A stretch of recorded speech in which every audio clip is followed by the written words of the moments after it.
नमस्ते प्रणाम। मैं डॉक्टर मनोज कुमार यादव समाजवादी पार्टी का जौनपुर से पूर्व एमएलसी प्रत्याशी रहा।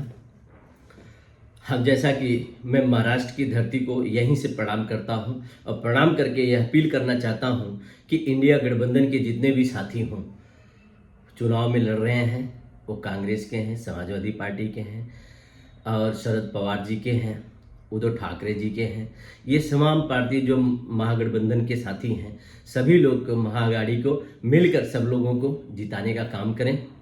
और मैं वहाँ नहीं आ पाया क्योंकि हमारे उत्तर प्रदेश में भी 9 विधानसभा उपचुनाव हो रहा है, जिसकी वजह से फूलपुर में हमको नामित करके चुनाव प्रचार में लगाया गया है, जिसकी वजह से नहीं आया। नहीं तो साथियों में ज़रूर आता, क्योंकि महाराष्ट्र से मैं पढ़ा हूँ, महाराष्ट्र की धरती पे रहा हूँ, खेला हूँ, कूदा हूँ, वहीं से बड़ा भी हुआ हूँ और महाराष्ट्र ने हम लोगों को बहुत कुछ दिया, हमारे परिवार को भी बहुत कुछ दिया। इसलिए मैं उत्तर भारतीय और खास करके पूर्वांचल के सभी साथियों से यह अपील करूंगा, इंडिया गठबंधन के जितने भी कैंडिडेट होंगे सब लोग उनके चुनाव निशान के सामने वाले बटन दबाकर उनको विजयी बनाएं और महाराष्ट्र को बचाएं। क्योंकि महाराष्ट्र में जो उद्योग, जो आर्थिक नगरी थी, उस आर्थिक नगरी को बीजेपी वाले खास करके गुजरात के गुजराती प्रधानमंत्री जी जो है वो पूरा गुजरात लेके जा रहे हैं।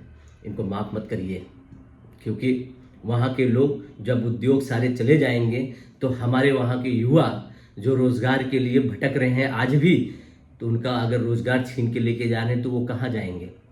इसलिए सभी जितने लोग हैं महाराष्ट्र मानुष के साथ मिलकर, उत्तर भारतीय के सभी साथी लोग मिलकर इंडिया गठबंधन को जिताकर ये जो लुटेरी सरकार है, ये जो बेईमान वाली सरकार है, जो एकनाथ शिंदे जी को बेईमानी के साथ मिलाकर बीजेपी ने सरकार बनाया है, लूट के सरकार बनाया, खरीद फरोश के सरकार बनाकर लूटने के लिए महाराष्ट्र को बनाया है, जो लूट के लेके जाके गुजरात में पूरे उद्योग को पहुंचा दे रही है, उसके लिए आपको वोट करना है साथियों। में यही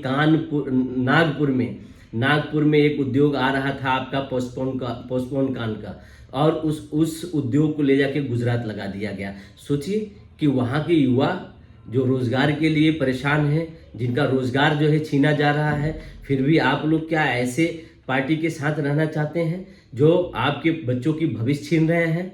हाँ, वहाँ के कपास को देख लो, सोया को देख लो, सारे पैदावार को ये लोग जो है बहुत मतलब कि खरीद दाम भी सही नहीं दे पा रहे हैं। वहाँ के किसान परेशान, वहाँ के उद्योग परेशान, उद्योग कर्मी परेशान, सारा चीज़ ले जाके गुजरात में लगा देना चाहते हैं। अरे जिस महाराष्ट्र ने हम लोगों को बनाया भाई, हम लोगों को बनाया, उत्तर भारतीयों को बनाया, वहाँ से हम लोग अपने मेहनत करते थे, खून पसीने की कमाई से यहाँ ले आके खेती किसानी को सही किया गया।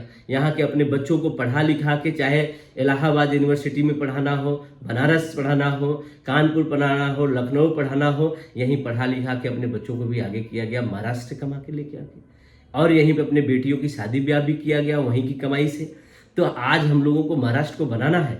मैं सभी उत्तर भारतीयों से यह अपील करूँगा कि अपने इंडिया गठबंधन के साथ मिलकर जो भी हमारे समाजवादी पार्टी के कैंडिडेट हैं इंडिया गठबंधन में, उनको आप जिताइए। जो कांग्रेस के हैं, जो उद्धव ठाकरे के हैं, जो शरद पवार जी के हैं, तमाम जितने लोग मिलके इंडिया गठबंधन के जितने साथी के कैंडिडेट हैं, सब लोगों को मिलकर आप लोग उत्तर भारतीय के सभी साथियों से अपील है कि उनके चुनाव निशान के जो कैंडिडेट हैं उनके आगे वाली बटन दबाकर उनको विजयी बनाएं और उत्तर प्रदेश से एक ऐलान दीजिए कि महाराष्ट्र में हम लोग अपनी भागीदारिता दे रहे हैं और महाराष्ट्र को बचाने के लिए हम लोग सशक्ति से खड़े हैं, मजबूती के साथ खड़े हैं और शिवाजी राव जी के साथ उनके अस्मिता को बचाना है। उनकी अस्मिता को बचाकर हमें महाराष्ट्र को नंबर 1 पे पहुंचाना है, क्योंकि यही एकनाथ शिंदे जी के साथ बीजेपी वालों ने मिलकर जिस तरीके से शिवाजी का अपमान किया है, शिवाजी राव कभी माफ़ नहीं करेंगे और वहाँ के मराठी मानुष कभी माफ़ नहीं करेंगे इनको।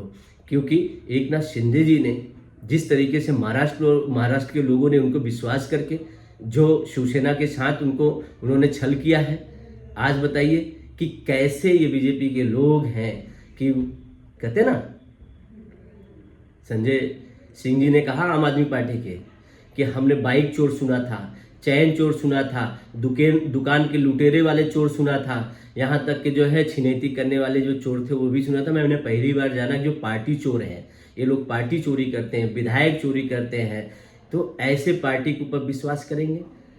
अरे जो महाराष्ट्र के लोग कभी कबूल नहीं कर रहे हैं कि कटने बटने वाली राजनीति को लेकर, तो आज बीजेपी के लोग क्या करना चाहते हैं? पूरे भारत में भाईचारा को खत्म करना चाहते हैं, देश को खत्म करना चाहते हैं। देश की आज़ादी जिस तरीके से लड़कर हमारे पुरखों ने, हमारे शहीद और स्वतंत्रता सेनानियों ने हमको दिया है, उस भारत को खत्म करना चाहते हैं बीजेपी के लोग। इनके खिलाफ आप वोट करिए। वहीं नागपुर में आरएसएस का पूरा एकदम जमता है, मराठी मानुस हैं, मगर आज आरएसएस वाले भी नहीं बोल पा रहे हैं। क्यों? क्योंकि गुजरातियों से दबे हुए हैं और वो चाहते हैं कि महाराष्ट्र खत्म हो जाए, मगर ये बोलने वाले नहीं, क्योंकि ये हमेशा अंग्रेजों के साथ मिलके चलने वाले लोग हैं, उनके खुफिया तंत्र थे। इसलिए मैं सभी महाराष्ट्र के लोगों को, उत्तर भारतीय के लोगों को, बिहार के लोगों को और महाराष्ट्र के लोगों को भी कहना चाहूँगा कि आप लोग इंडिया गठबंधन के जितने प्रत्याशी हैं उनको जिताकर और एक नई सरकार और मजबूत सशक्त सरकार जो है महाराष्ट्र को दीजिए। बस मैं यही अपील करना चाहता हूँ। सरकार बनने के बाद भी मैं वहाँ पे मैं आऊँगा, लोगों से मुलाकात करूँगा, हमारे जो चाहने वाले हैं, जो हमारे प्रिय हैं, हमारे मित्र हैं, सबसे मुलाकात करके महाराष्ट्र में एक नई सरकार लेके आइए, उसके लिए आएंगे। बहुत बहुत धन्यवाद। जय महाराष्ट्र, हिंदुस्तान जिंदाबाद।